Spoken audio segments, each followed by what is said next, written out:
siento que tengo días de no venir aquí. Ya tengo como un mes de no predicar. La semana pasada tuvimos la actividad especial con los niños, ¿recuerdan la celebración del Día de Niños? ¿Quiénes vinieron? Sí, la mayoría, bueno, pero estuvo bien bonito. Se divirtieron mucho los niños y los adultos creo que también, ¿verdad? Muy bien, vamos a continuar con la serie que habíamos estado llevando de personajes del Antiguo Testamento que representaron a Cristo o que fueron figuras de Cristo, como dicen los teólogos. Hemos estado hablando de diferentes personas. Si tiene algo no voy a ayudar mucho. Bueno, no.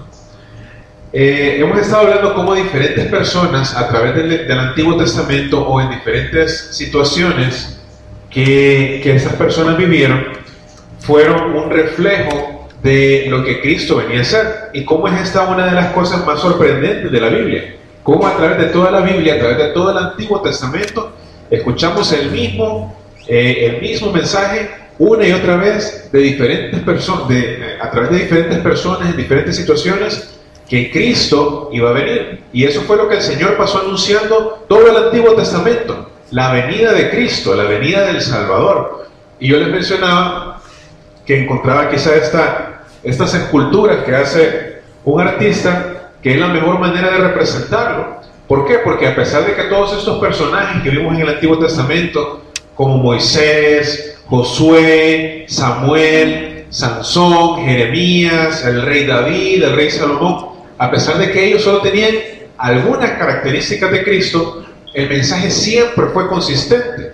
Y este artista tiene esa peculiaridad, no traje el nombre apuntado hoy, pero él ocupa pedazos de chatarra, les comentaba, y los pedazos de chatarra los acomoda de tal manera, arma la escultura de tal manera, que cuando la luz la golpea, genera una sombra. Y allá vemos la sombra de un hombre, ¿verdad? Hecha con todos esos pedazos de chatarra doblados que están ahí.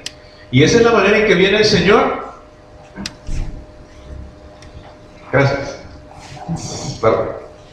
Esa es la manera en que viene el Señor y nos usa, a pesar de lo que nosotros somos, a pesar de que no merecemos nosotros mismos ser una representación de Cristo. El Señor puede ocupar esas vidas, esas debilidades que nosotros tenemos.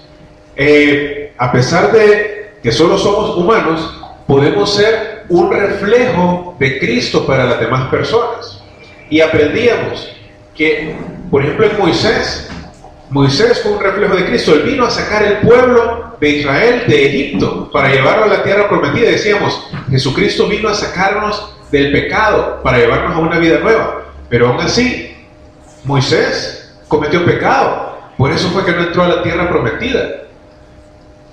Aprendíamos la semana, creo que fue hace 3 semanas, si no me equivoco, sobre el profeta Jonás.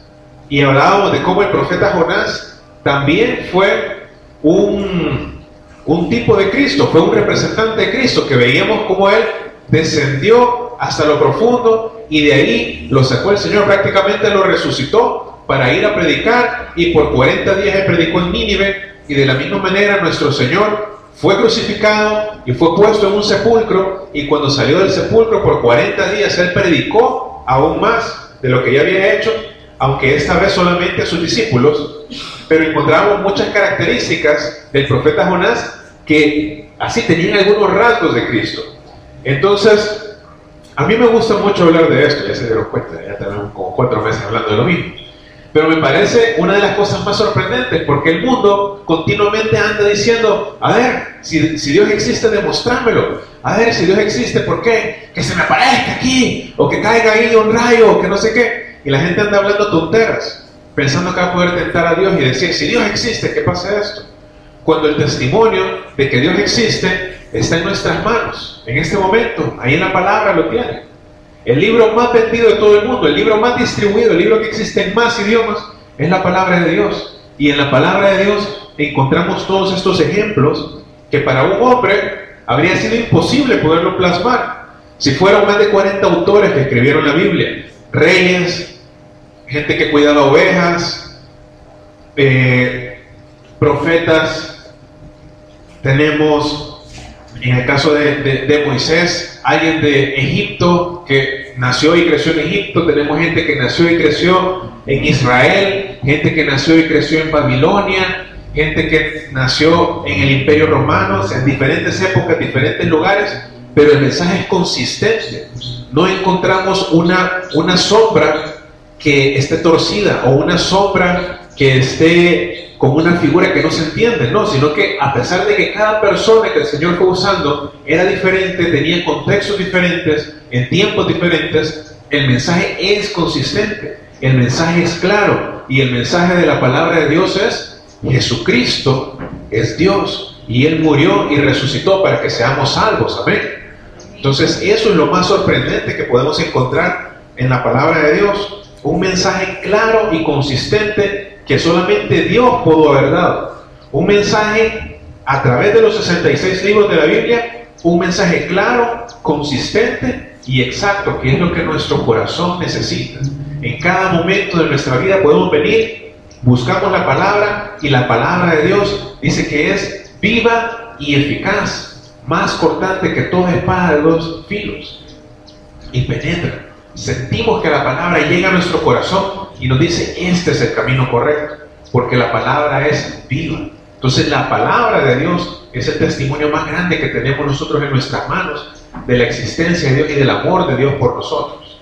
Y no hay manera en que un hombre o un grupo de hombres se hayan puesto de acuerdo para hacer algo así a través de más de 1000 años. Es imposible, solo Dios puede hacer eso.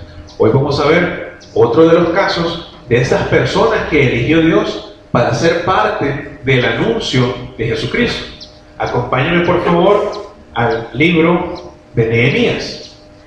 Nehemías está en el Antiguo Testamento, en los libros históricos. Está Nehemías, quiero ver, Esdras, Nehemías, y después va Job, Salmos, Proverbios. Entonces se va, si abre la Biblia a la mitad le sale Salmos, de ahí camina para atrás unos poquitos libros y va a encontrar Nehemías. Vamos a leer en Nehemías el capítulo 6.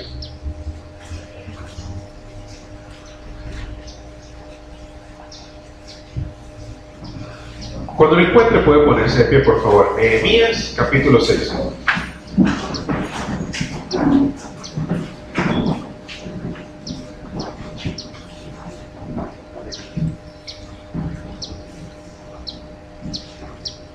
Acompáñenme por favor a partir del versículo 1. Dice así: Cuando oyeron Sanballat y Tobías y Gesem el árabe y los demás de nuestros enemigos que yo había edificado el muro y que no había en el portillo, aunque hasta aquel tiempo no había puesto las hojas en las puertas, Sanballat y Gesem enviaron a decirme: ven y reunámonos en alguna de las aldeas en el campo de Ono. Mas ellos habían pensado hacerme mal. Y les envié mensajeros diciendo: yo hago una gran obra y no puedo ir, porque cesaría la obra, dejándola yo para ir a vosotros. Y respondieron y enviaron a mí con el mismo asunto hasta 4 veces, y yo les respondí de la misma manera. Entonces Sanballat envió a mí su criado para decir lo mismo por 5ª vez, con una carta abierta en su mano, en la cual estaba escrito: se ha oído entre las naciones, y Gasmulo dice, que tú y los judíos pensáis rebelaros, y que por eso edificas tú el muro, con la mira, según estas palabras, de ser tú su rey. Y que has puesto profetas que clamen acerca de ti en Jerusalén, diciendo: hay rey en Judá, y ahora serán oídas del rey tales palabras. Ven por tanto y consultemos juntos. Entonces envié yo a decirle: no hay tal cosa como dices, sino que de tu corazón tú lo inventas. Porque todos ellos nos amedrentaban diciendo: se debilitarán las manos de ellos en la obra, y no será terminada. Ahora pues, oh Dios, fortalece tú mis manos.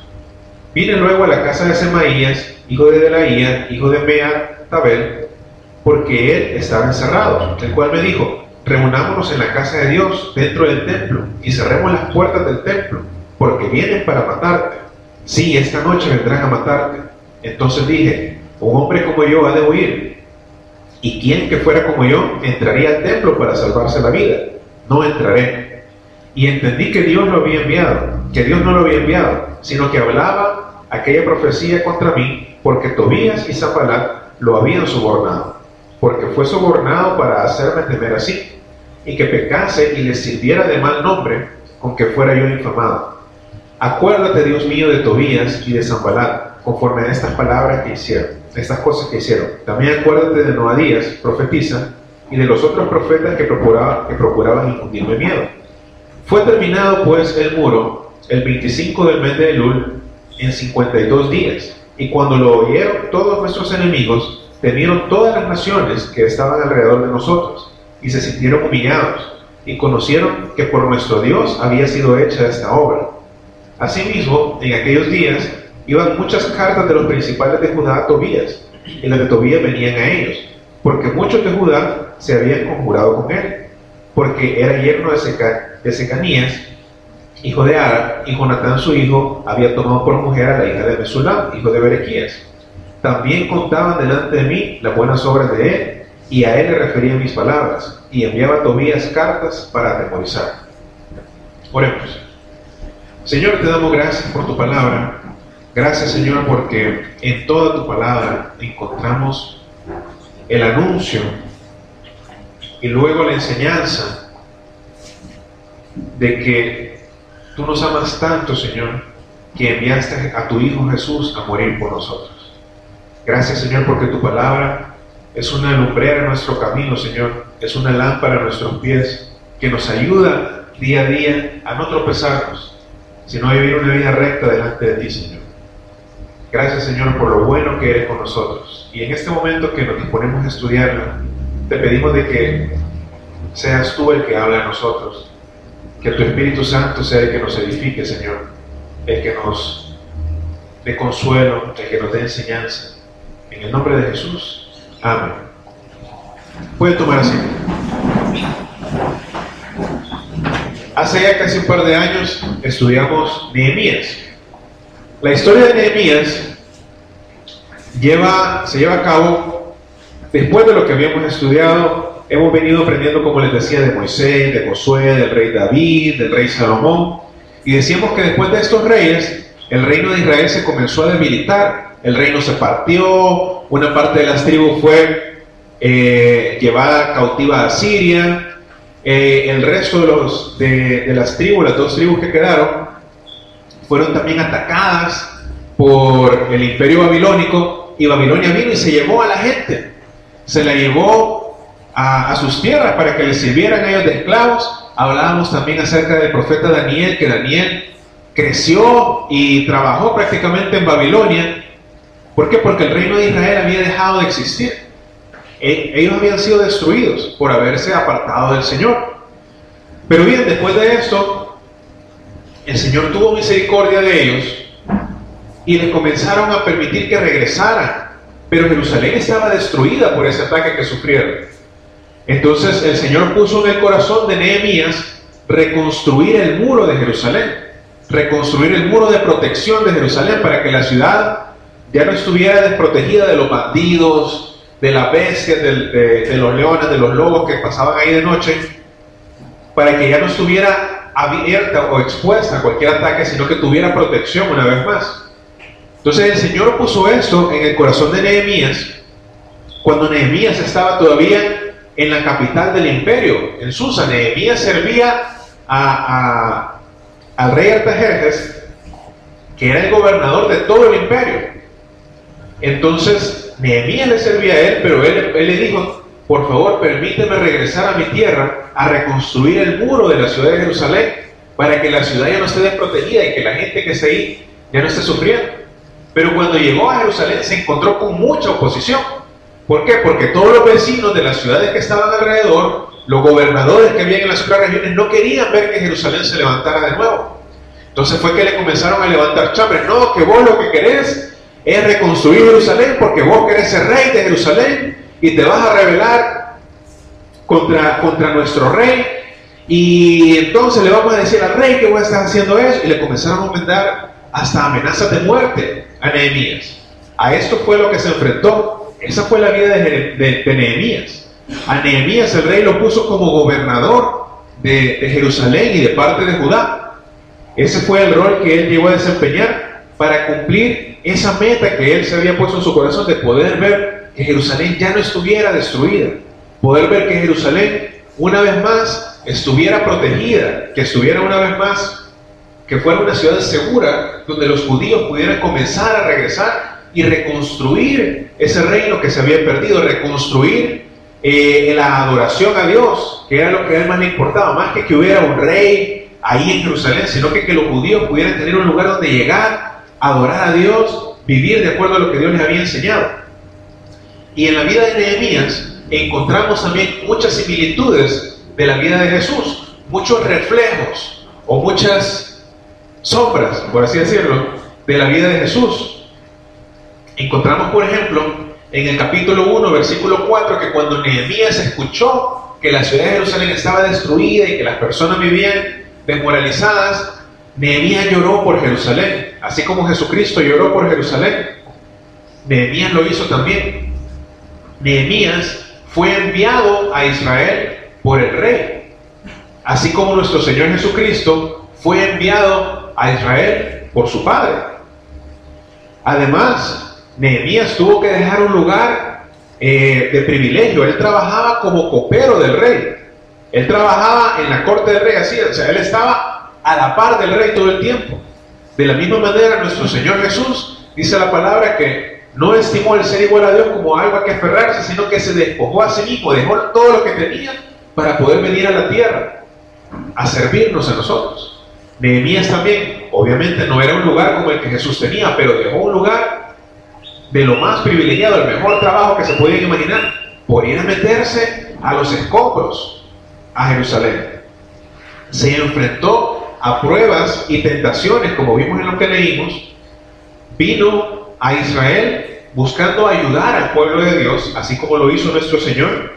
Él quería, ustedes recuerdan qué es lo que hacen los pastores, ¿verdad? Los pastores meten a las ovejitas en el redil y le cierran la puerta para que en la noche no lleguen los lobos, los animales, a matar a las ovejas. Y el anhelo que estaba en el corazón de Nehemías era levantar un muro alrededor de Jerusalén. Y ahí estaba hablando que todavía no había puesto las puertas, pero que él quería poner las puertas para que la gente estuviera segura. Muy parecido, ¿verdad que sí?, a lo que hace un pastor con sus ovejas. El Señor puso en Nehemías el corazón del buen pastor también. Él quería reunir a las ovejas de Israel y protegerlas, tal y como nuestro Señor Jesucristo decía: yo soy el buen pastor. Pero no solo eso, sino que Él también vino y trajo libertad a los esclavos que estaban en Jerusalén, a los mismos judíos que eran esclavos de otros judíos allá dentro de Jerusalén. Por los mismos problemas económicos, habían familias enteras que se habían vendido, que no podían pagar sus deudas y decían: mire, le vendo a mis hijos o me vendo yo mismo para poderle pagar las deudas, y estaban siendo esclavos. Nehemías vino a dar libertad a esas personas que estaban en cautividad, así como nuestro Señor Jesús vino más adelante a darnos libertad a todos los que estábamos cautivos, esclavos por el pecado. Él también se enfrentó, como vimos en este capítulo, a amenazas contra su vida, pero no huyó. Nuestro Señor Jesús sabía que su vida estaba en peligro, pero Él no huyó. Él se enfrentó a sus enemigos y fue capturado, y nuestro Señor Jesús murió por nosotros, pero en ningún momento huyó por su vida. Nuestro Señor Jesús sacrificó su vida por nosotros. Nehemías no huyó tampoco. Él oró para ser fortalecido cuando estaba frente a la prueba, así como nuestro Señor Jesús oró en Getsemaní para ser fortalecido y completó su trabajo. Nuestro Señor Jesús derrotó a la muerte cuando resucitó, y eso vino a completar la obra redentora que Él hizo. Nehemías completó la obra que Dios le había encomendado a él, como lo leímos en este capítulo. Restauró el pacto. Más adelante podemos ver cómo Nehemías restauró la celebración de la Pascua, la lectura de la palabra de Dios. Más adelante los enemigos mismos se volvieron a poner de acuerdo para matarlo, así como los fariseos y los saduceos, los escribas, se pusieron de acuerdo para matar a Jesús. Más adelante Nehemías tuvo que regresar. Él fue llamado de nuevo por el rey para que regresara a Susa. Nuestro Señor Jesucristo, después de haber completado su trabajo, también fue llamado de nuevo por nuestro rey, por su padre. Y otra similitud que encontramos también, Nehemías también limpió el templo de Jerusalén, que ya había sido reconstruido, fue destruido, pero fue reconstruido antes de que Nehemías llegara, había sido profanado. Y dice la Biblia, en Nehemías capítulo 13, que Nehemías llegó a darle vuelta a los muebles de la gente que habían metido al templo para profanarla, que en este caso eran unos extranjeros que estaban ahí, que no debían de estar ahí, pero Nehemías llegó a limpiar el templo, dándole vuelta a los muebles, así como nuestro Señor Jesús llegó también a limpiar el templo de Jerusalén, dándole vuelta a la mesa de los cambistas, como podemos recordar. Entonces, hay muchos reflejos de la vida de Jesucristo en Nehemías. Nehemías es otra de las personas en el Antiguo Testamento donde podemos encontrar el anuncio continuo de que Jesucristo iba a venir a entregar su vida para dar libertad a los cautivos. Entonces, ¿qué podemos aprender de la vida de Nehemías? Ya habíamos hecho un estudio detallado de la vida de Nehemías, pero cuando yo estudiaba qué otro personaje podíamos hablar, me sorprendía mucho, sinceramente, todas las similitudes que Nehemías tenía con la vida de Jesucristo. Algunas de estas que les leí, estas solo son una parte de las que pude encontrar. Había muchas más. Entonces me sorprendió mucho y pensé que valía la pena que volviéramos a hablar de Nehemías.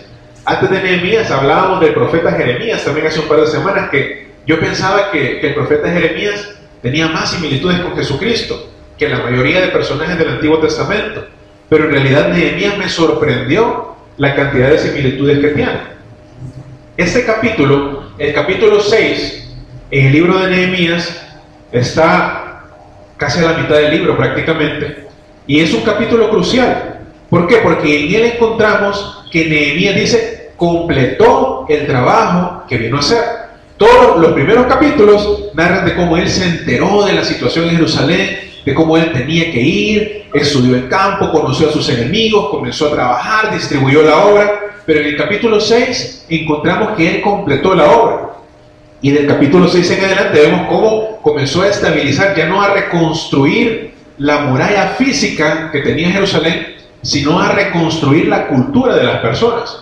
Entonces es un capítulo de transición. Y también encontramos, a pesar de todo esto, una de las cosas que me llamó la atención es que encontramos un capítulo lleno de dificultades. Fue un capítulo de logro, de éxito, sí, pero fue un capítulo lleno de dificultades. Fue una etapa de la vida de Nehemías llena de dificultades. ¿No les ha pasado a ustedes que a veces, cuando más se esfuerzan por hacer bien las cosas, cuando más estudian para un parcial, les va mal porque les cambiaron las preguntas, no era lo que ustedes esperaban? Cuando más se esfuerzan por restaurar la relación con alguien de su familia, con alguno de los vecinos, cuando dicen, me lo voy a tragar a este vecino, me voy a tragar mi orgullo y lo voy a ir a saludar a pesar de lo que me hizo la vez pasada, le sale, como decimos, el tiro por la culata.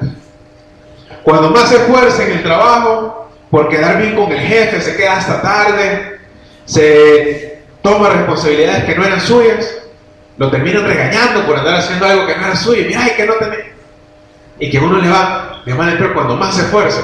¿Ya les ha pasado? Nunca les ha pasado. ¿Verdad que sí pasa? Sí pasa. Cuando mejor queremos hacer las cosas, más mal nos va. ¿Y será que así debe ser la vida del cristiano? Y decíamos, chica, Señor, ¿por qué me permitís que me pase esto? Si yo estoy queriendo hacer las cosas, yo estoy yendo a la iglesia, yo estoy tratando de hablar bien, yo estoy tratando de dejar esto, yo estoy tratando de dejar lo otro, y las cosas me salen mal. Es difícil, ¿verdad? Dan ganas, vemos a los vecinos, vemos a los otros que no son cristianos, y mira a este vecino, mira a este que anda tomando, anda de mujeriego, mira a este que anda de chambrosa, mira a este que anda de mentiroso, y le va bien, con sus mentiras se salva, se agarra lo que no es de él y disfruta. Tiene un trabajo, no sé, vendiendo cerveza, o dice, anda vendiendo droga, y que bien le va, ¿verdad? Y vemos esas cosas y parece que al mundo le va bien, y que a nosotros, tratando de hacer las cosas por el camino recto, nos va mal, solo nos vamos tropezando en el camino. ¿Sabe por qué pasa eso? En la vida de Nehemías lo encontramos, y en la vida del Señor Jesucristo también. ¿Por qué? Porque nosotros vamos nadando contra corriente. ¿Quién es el príncipe de este mundo? Satanás. La Biblia lo dice. A él por un tiempo le ha sido entregado el principado de este mundo. ¿Por qué? Bueno, el Señor puso como autoridad en este mundo a Adán y Eva. Puso que se enseñorearan de los animales, de las plantas, de todo. Pero Adán y Eva, ¿a quién le cedieron esa señoría? ¿A quién le cedieron esa autoridad? Al enemigo. Cuando el enemigo llega a decirle, mira, y no querés más, y no querés ser como Dios, y no querés conocer el bien y el mal, y no querés probar esto, y no querés probar lo otro. ¿Qué dijeron Adán y Eva? Vaya, pues probemos. Entonces cedieron su autoridad. Entonces ahora el mundo está bajo el dominio del enemigo. ¿Han visto los documentales esos que salen de esos peces famosos, los salmones? Los salmones tienen que nadar contra corriente. Dicen los naturalistas que ellos tratan de regresar al mismo río donde nacieron. Los salmones son de los pocos peces que pueden vivir en agua dulce, o sea, en agua de río o de lago, y que pueden vivir también en el mar. Entonces, cuando ellos ya están listos para reproducirse, se van a la boca del río donde nacieron, y ahí comienzan a adaptarse, su cuerpo se transforma. Deja de ser un pez de océano, un pez de agua salada, para volver a poder respirar el agua del río, que tiene una química diferente. Entonces, ya cuando ellos están listos, comienzan a nadar en contra de la corriente y van y tienen que saltar saltar las pequeñas cascadas que hay en los ríos. Obviamente no son las cataratas del Niágara, pero tienen que ir subiendo lo rápido del río, tienen que ir pasando en lugares difíciles para poder llegar a donde está su meta, que su meta es llegar a los laguitos que están en la parte más alta, ya a la parte tranquila, donde el río es pequeño, para poder desovar ahí, para poder poner sus huevos y que haya una siguiente generación de salmones. Pero en el camino, ellos se van debilitando, porque en el camino no encuentran suficiente comida. En el camino, los osos, ya han visto esas fotos famosas, ¿verdad? Esos videos de que los osos están ahí en las piedras, ¡cha!, esperando que los salmones salten para agarrarlos, y muchos de los osos dependen de ese alimento para poder sobrevivir el invierno, porque en esa época ellos acumulan grasa para poder sobrevivir el invierno. Bueno, los cristianos nos parecemos un poco a eso. No es que acumulamos grasa para sobrevivir el invierno, no lo miren, sino que el Señor nos ha puesto como ovejas en medio de lobos. El Señor nos ha puesto a nadar contra corriente en un mundo que nos está impulsando al mar. Al enemigo no le interesa que los peces se salgan del mar. Al enemigo le interesa que los peces anden en el mar haciendo cualquier cosa. Pero cuando un pez viene y se sale del mar y se sale del dominio del enemigo y dice, yo quiero vivir mi vida de manera diferente, y así como el salmón comienza a transformarse su vida, que ya no va a ser un pez de agua salada, sino que va a ser un pez de agua dulce, comienza a transformarse y comienza a subir y a nadar y a ir en contra de la corriente. Entonces comienza a encontrar oposición, comienza a encontrar depredadores, comenzamos a encontrar dificultades, comenzamos a encontrar personas que antes ni les íbamos ni les veníamos, pero ahora están en contra de nosotros. ¿Por qué? Porque nos ven que somos diferentes. Ahora, ¿por qué somos diferentes? Porque hemos recibido el Espíritu Santo, nosotros hemos sido vivificados, nosotros hemos sido transformados por la sangre de Jesús. Entonces el mundo nos va a ver y va a decir, este es diferente. Y muchos se van a oponer a nosotros. Aquí por muchos años sufrimos eso, con los vecinos que estaban allá. Nos echaban de todo, ¿verdad? Nos echaban humo, nos fumigaron un par de veces.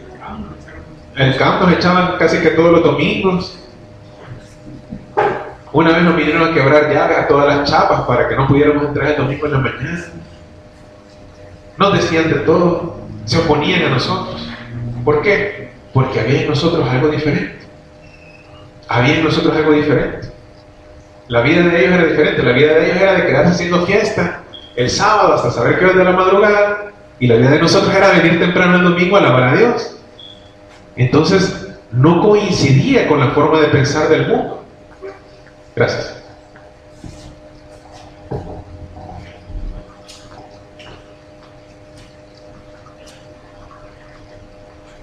No coincidía con la forma de pensar del mundo, nuestra vida era diferente. Eso fue lo que Nehemías se enfrentó. La vida de la vida de la gente en esa zona donde llegó Nehemías había sido igual por 70 años. Desde que los babilónicos vinieron y arrasaron con toda esa zona, destruyeron las ciudades, pusieron su propio gobierno ahí, la gente dijo, ay, ni modo, hoy vamos a vivir con el yugo de Babilonia aquí. Y después de Babilonia, Persia, y después de Persia, bueno, los imperios que estuvieron ahí, ellos estaban acostumbrados a vivir así. Vino Nehemías, y en Nehemías el Señor puso un espíritu diferente. En Nehemías el Señor puso el espíritu del buen pastor, el espíritu de nuestro Señor Jesucristo. Él quería proteger a su gente. Él quería que la adoración, que el culto a Dios fueran restaurados, y los que estaban alrededor no adoraban a Dios. Entonces les chocó. ¿Qué hicieron? Comenzaron a amenazarlo, comenzaron a oponerse a él. Miren lo que dice el versículo 1. Cuando Sanbalat y Tobías y Gesem el árabe y los demás de nuestros enemigos oyeron que yo había edificado el muro y que no quedaba en el portillo y que no quedaban huecos en el muro, aunque hasta aquel tiempo no había puesto las hojas, enviaron a decirme, ven, reunámonos. Pero ellos lo que querían era hacerle daño. Entonces los enemigos comenzaron a moverse contra nuestro Señor Jesucristo. Cuando los líderes religiosos comenzaron a ver que la gente lo seguía a Él, que Él sanaba a las personas, que Él enseñaba con autoridad, que no se dejaba llevar por los tintes políticos que ellos tomaban, comenzaron a oponerse también. Cuando la gente comienza a ver que usted vive su vida de manera diferente, que usted cuando le dice, mira, pongámonos todos de acuerdo para decirle al profe que las cosas son así, así, que esto fue lo que pasó, así nos zafamos todos, o pongámonos todos de acuerdo para decirle al jefe esto y lo otro, y así nos zafamos, así nos quitamos el pecado. Pongámonos de acuerdo para hacer esto, esto y lo otro. Y usted le dice, yo no puedo participar en eso. Yo soy cristiano. Entonces, ¿qué va a hacer la gente? Se va a poner, nos van a rechazar. ¿Por qué? Porque no trabajamos con los mismos valores que ellos. No trabajamos con los mismos ideales que ellos. ¿Cuál era la costumbre de toda esta gente de Gesem, de Sanbalat, de Tobías? Ellos eran gobernadores de estas zonas, pero ellos se habían enriquecido, ellos habían llegado a ser personas de poder en esas zonas, oprimiendo al pueblo que estaba bajo ellos. Luego viene Nehemías, que en lugar de servirse del pueblo, servía al pueblo. Él mismo narraba que él le daba de comer a las personas de su propio dinero, de sus propios animales, de su propio rebaño, le daba de comer a los que trabajaban en el muro, que no tenían cómo sostenerse. Entonces ellos dijeron, acabémoslo. Y eso va a pasar con nosotros. El enemigo, la gente que aún vive esa vida, nos va a ver como opuestos. Pero mira lo que pasó. Cómo se enfrentó Nehemías a estas mentiras. Dice en el versículo 7, si gustan, dice 6, perdón, en la cual estaba escrito, esta es la carta que mandaron. Se ha oído entre las naciones, y Gasmu o Gesem lo dice, que tú y los judíos piensan rebelarse, y que por eso edificas el muro, para poder lograr esto y ser rey. Y que has puesto profetas que proclamen acerca de ti en Jerusalén, diciendo, ya hay un rey en Judá. Estas palabras se las vamos a decir al rey. Así que ven, hablemos de esto para que no se haga más grande. Pero Nehemías, ¿qué dice? Entonces yo envié a decirle, versículo 8, no hay tal cosa como dices, sino que de tu corazón tú lo inventas. No se anduvo complicando, no dijo, no, mira, vení, vamos a hacer una reunión, hagamos una conferencia, aquí hay testigos, aquí están estos que trabajan conmigo todos los días, y así son las cosas. No, Nehemías vivía su vida, a pesar de la oposición, él estaba tranquilo, no estaba preocupado de que el rey le iba a venir a quitar y todo eso. Él fue y le escribió una carta de contestación después de no recibirlo 5 veces, solo le escribió, es mentira lo que decís. ¿Por qué? ¿Por qué estaba tranquilo Nehemías de que no podían ir a difamar? Porque él estaba refugiado en la verdad. Yo me acuerdo cuando yo estaba chiquito, a veces no me sacaba tan buenas notas y me daban la libreta de notas. No creo que eso a mí me haya pasado. Y metían la libreta de notas en medio del libro de matemáticas, que era el más grueso, esperando que no me lo encontraran. Y llegaba a la casa y mi papá, ¿y ya te dieron las notas? No, todavía no las han dado. Está sello, ¿verdad? Y llegaba al colegio el siguiente día, ¿y tu papá ya te firmó la libreta? No, es que fíjese que llegó bien tarde mi papá. Y el siguiente día en la casa lo mismo, y el siguiente día en el colegio, hasta que mandaba a mi hermano a mi papá. A veces me sacaba buenas notas. Cuando me sacaba buenas notas y llegaba a la casa, ¿qué creen que hacía? Le ponían la libreta ahí por las llaves para que al nomás llegar la viera. ¿Por qué? Porque estaba tranquilo de que había hecho algo bueno. Me había esforzado, lo había logrado. Eso es lo que le pasaba a Nehemías. Nehemías estaba tranquilo en lo que le estaba haciendo. Había hablado claramente con el rey y le había dicho: Señor rey, voy a ir a hacer tal cosa, necesito su permiso para esto. El rey le dio las cartas. Entonces venían todos los mentirosos a quererlo ensuciar. Él decía: sos pajero. Y ya estuvo. Era lo más que les hacía caso. Se preparaba, sí, les daba espadas y lanzas y flechas y escudos a los que estaban con él, porque sabía que el enemigo lo podía atacar. Pero no se clavaba más allá. Pues chicas, a ver qué van a decir de mí, que no sé qué. Porque él estaba tranquilo en la verdad. Qué bonito es refugiarse en la verdad. Cuando uno lo andan queriendo hacer quedar mal y uno sabe que la verdad está de su lado, ¿verdad? Es que no se preocupa. Por su propio peso van a caer. Pero cuando hemos hecho algo malo, cuando nos hemos ido por un camino, hicimos la pandeada aquella que te dijeron que hicieron, ahí sí andamos viendo que de cualquier lado nos va a caer.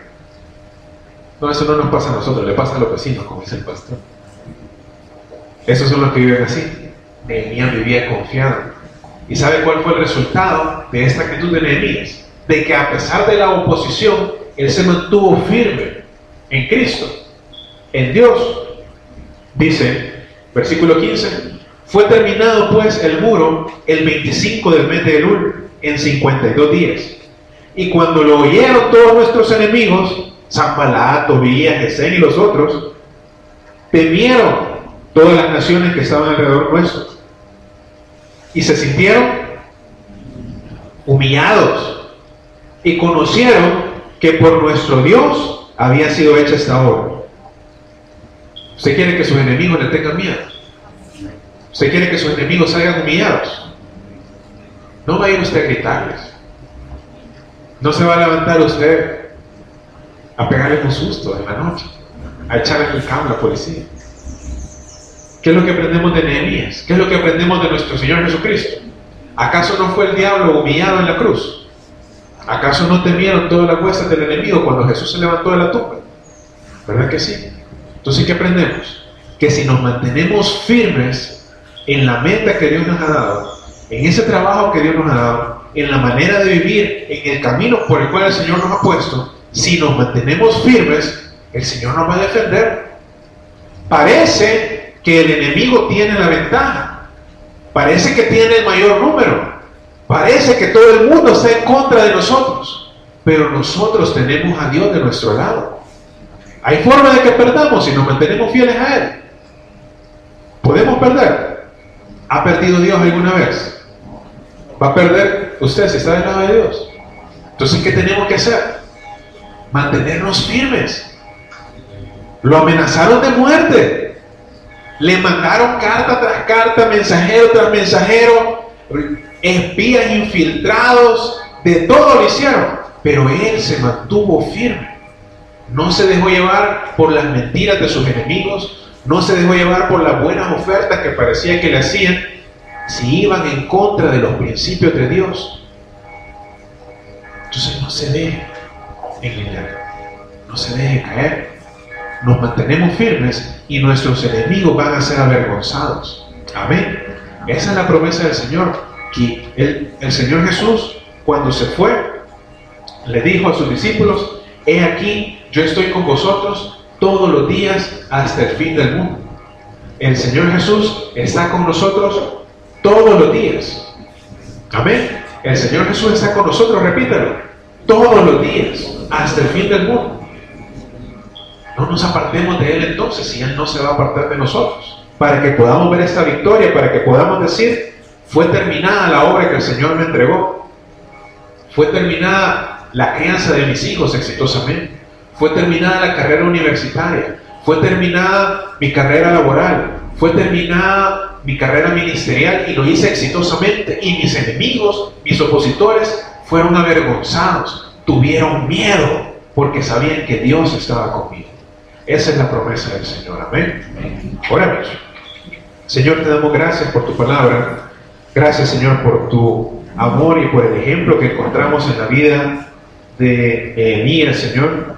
Gracias porque en él encontramos a un líder que se levantó a cumplir un propósito para ti, Señor, y no se dejó vencer, Señor, por la tentación, no se dejó vencer por los enemigos, no se dejó vencer por el temor, sino que con el bien venció el mal. Te pedimos, Señor, que tú nos permitas reflejar esto en nuestras vidas también, Señor. Que podamos ser una luz para aquellos que aún no han sido convertidos por tu palabra. Que puedan ellos ver y decir: yo quiero nadar contra corriente, porque la veo a ella. Lo veo a él que está nadando contra la corriente y a pesar de las dificultades logra vencer siempre. Que podamos ser ese reflejo de tu Hijo Jesús, como Nehemías fue un reflejo de Jesús antes de que Él viniera. Que nosotros podamos reflejar su luz ahora que Él ya vino, Señor, ahora que tu Hijo ya vino y habitó entre nosotros. Que podamos nosotros ser un reflejo de Él para las personas que no lo conocen, y que por medio de nuestra vida puedan llegar a conocerlo. Ayúdanos, Señor, a mantenernos fieles a ti en medio de la tentación y el peligro. La tentación y el peligro abundan en nuestro país, Señor. El peligro está a las puertas, Señor.